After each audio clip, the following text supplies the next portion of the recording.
What up, everybody? It's Amuse, and I put up a thing on my Instagram story, like a little poll, to ask you guys what your hottest takes about music were. So we're just gonna dive straight in. The first one, if the video isn't shot by Amuse, it's mid. Wholeheartedly agree. Next one, quick fire. Rap culture is toxic for young people, and I honestly do have to agree with this because I think that there's this issue. And I think it's been an issue in rap for as long as rap's been around, because inherently the genre is about drugs, money, alcohol. That's like what it's mainly known for. It's not known for like having a political agenda, which it also does sometimes, like with KRS-One, Public Enemy, more recently Kendrick Lamar, J. Cole has done some stuff in there too. Like, it's not really known for that. It's known for talking about like the bad things, like I said. And I think when young people are so exposed to that, then we run into an issue of people saying that rap culture and rap music is not good and it should be banned. So like I said, yeah, when you get young people like thinking like that are so impressionable, I think you do kind of run into an issue. And now more so just culture-wise and not music-wise, I think we also have another issue too, especially in the underground scene. Like, there's no promotion of like doing good. It's all that like money, drugs, flexing, all that sort of shit. So I feel like, yeah, it can be very, very toxic for young people. Fat rappers need to stop rapping about fucking. Nobody's putting buns on Rick Ross.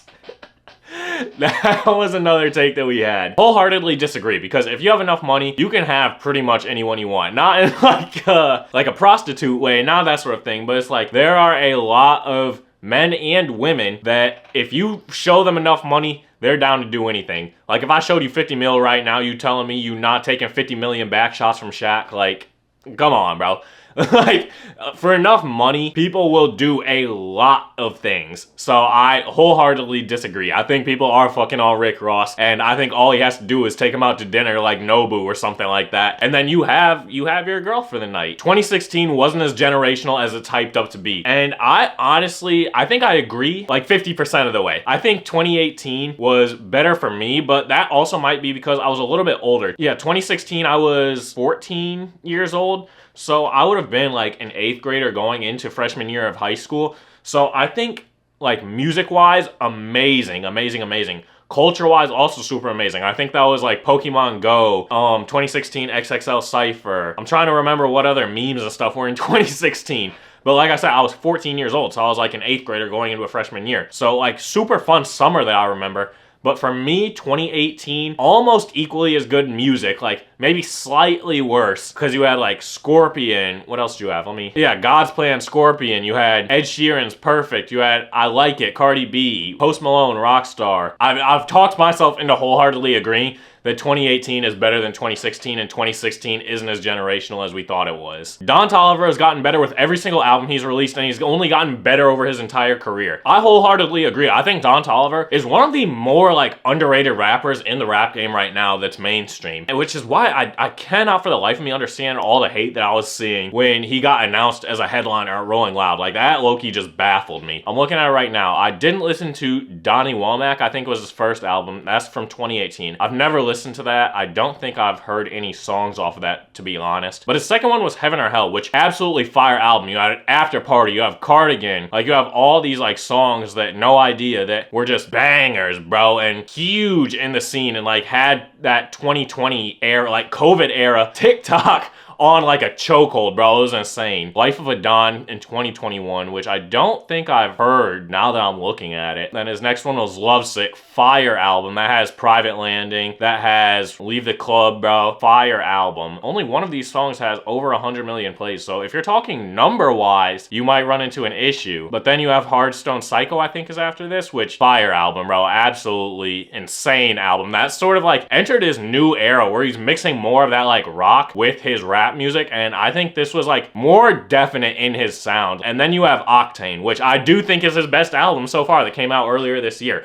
That shit was so tough. So I wholeheartedly agree that Don Toliver has gotten better with every single album. Drake is the best rapper of all time, but because he's light-skinned and from Canada, people aren't ready to accept it. Wholeheartedly disagree, bro. This is a fucking egregious take. I don't know what light skin and being from Canada has to do with it, because the best rapper of all time is already light skinned. Nigga, this is J. Cole. Especially with this Iceman shit, bro. Iceman was, if you follow me on TikTok, a 5.5 out of 10, bro. Like, it was just so mid. The first half of the album was damn near unlistenable. The second half did save it, which is why I think I gave it a 5.5 out of 10. But other than that, bro, I didn't even listen to I listened halfway through Maid of Honor. Didn't listen to Habibi because, like, it just wasn't good. Like, I felt kind of rushed, in all honesty. And I was just talking to someone about this the other day. I think Drake is a hit maker more so than he is an artist. And the difference is, I think he knows what the people want. He knows how to express himself in a way that people want. Like, there's even an interview where he was talking about, like, he was making a song about Serena Williams. I think it was Too Good For You. I think that song he said was about Serena Williams. And then he's just like, yeah, bro, like, I'm gonna make this song, but I'm gonna make it so she likes the song, so she can't be mad at me for real. So to me, that's the kind of mentality Drake has. He's making music that he enjoys, but he also knows that everyone else is gonna enjoy it, as opposed to more so an artist like Kendrick Lamar or J. Cole or Eminem. They're making music that they enjoy, but they're not like hunting for hits. They're not hunting for like number ones. They make stuff that like really, really means something to them. Not saying that Drake doesn't do that, but I feel like he's more so maybe not chasing number ones, but aiming to please, whereas a lot of other people aren't aiming to do that. Tyler, the Creator, sucks and makes music for people that get stuffed in lockers. I don't disagree. I think I wholeheartedly agree with this. I don't like Tyler, the Creator at all. That being said, I can't deny, and I've said this for the past couple of years, I can't deny the impact that he's had on rap music. I don't even know if you can really call what he does rap music, because it's so like genre bending. It's so creative and out there in a way that I don't know if there's a good way to categorize it. Think of the stereotypical Tyler, the Creator fan. Like, you got those jorts, you got that like polo on, you got some like vintage hat, probably like stripes on the polo, bro, probably some sambas on. That's the stereotypical Tyler fan, bro. And I think they would have got stuffed in lockers back in high school. I remember Lala, one year he was headlining at Lala. I think it was the same year Skrillex was headlining. They were headlining at the same time. I literally went to the Tyler concert, like the Tyler stage, and left after he played Earthquake because I was just like, bro, I can't sit through any more of this. It's just not good music to me. But I can't deny like how much impact he has had on bending what it means to make rap music, and he made his whole own like aesthetic, bro. Like, it's insane. And from album to album, just like the creativity he brings in like the rollout and the imagery and the visual storytelling is like damn near unmatched. But I will say that it is made for nerds who get stuffed in lockers, bro. Like, argue with your moms. Gunna's better than Thug. Duh. Like, who is this? Water's wet, grass is green, sun's coming up tomorrow, bro. Like, J. Cole's never been in the big three. Future and Travis White. Wholeheartedly disagree. Whoever put that, fuck you, bro. They're not better than J. Cole at any aspect of rapping. Storytelling, no. Emotions, no. Wordplay and lyrics, no. Producing, no. And Travis Scott, listen to that nigga's music, bro. He don't be saying anything for real. Future has a way better argument. I don't think from an artistry standpoint and creativity standpoint, like, that he can match with J. Cole. I think J. Cole can come up with concepts and lyrics that Future could really only fucking dream of, bro. Future is more two-dimensional and J. Cole is more three-dimensional. Like, he has every aspect at his disposal. He can rap about anything. Like, his latest album is an example of that. You had some crazy, like, more melodic shit in there. You had some crazy, just like straight bars in there. Some crazy production, crazy storytelling. Future is just worse than him in every single aspect of that. Pop music is taking a pause for rap to take over the streaming numbers and the charts. Wholeheartedly disagree. This is without me looking anything up and just off the top of my head what I think the charts are looking like right now. But before I look it up, I'm gonna say fuck no, because pop music is and always has been there,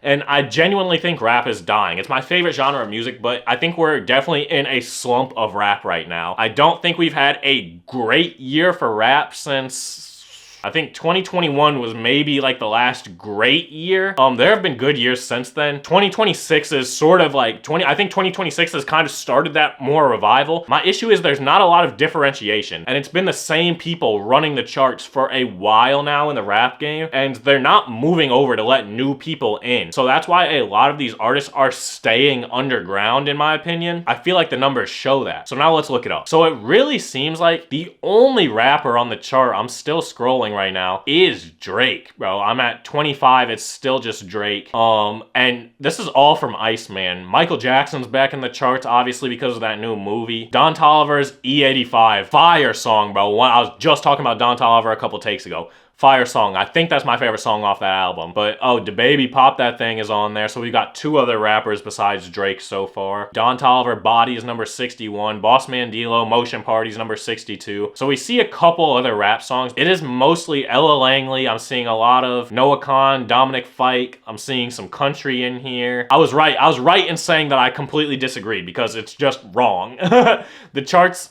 songs-wise are being ran by these more like indie pop artists, it looks like, yeah. The new underground scene is causing it so you can put the artist before the label. I don't think that's true at all, I'm not gonna lie. I think there's a lot more opportunities to be independent from a label. I think a label is always gonna have more power over the artist if you're signed to a label. What's the point in them signing you if they're not gonna help you out and therefore have that power over you with this contract that they made you sign? And it's most likely some sort of like fucked up contract. Like I said, social media and everything like that makes it easier for you to get discovered, which in turn makes it easier for you to stay independent and do what you want. Take a damn Killer, for instance, who has done that and has been outspoken about doing that. It also makes it easier for labels to sign you because they don't want to develop an artist anymore. They want you to bring the audience to them, which in like theory, yes, you have more power over them, but as soon as you sign your name on that dotted line, bro, you're fucked. Drake, bro, he just drops 3 albums in the same fucking day to get out of his deal because they were hoeing him. Like, if Drake doesn't have more power than the label, nobody has more power than the label. White Michael Jackson is better than black Michael Jackson. And I know a lot of you niggas are gonna be shitty with this take, but I think this is the best take of the entire video. I might have to agree. The person that put this, he explained it a little more. He's not talking about like light-skinned Michael Jackson. No, he's talking about like,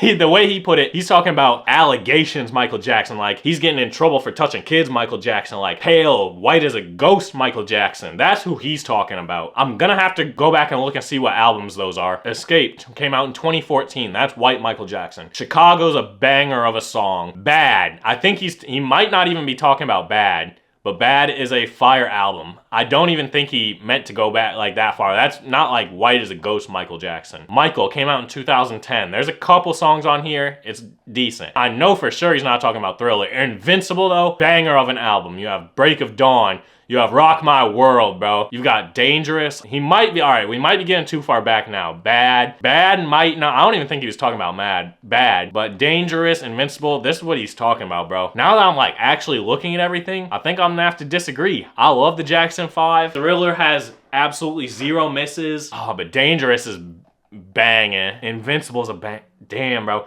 I'm genuine, I don't know. I don't know my answer for this.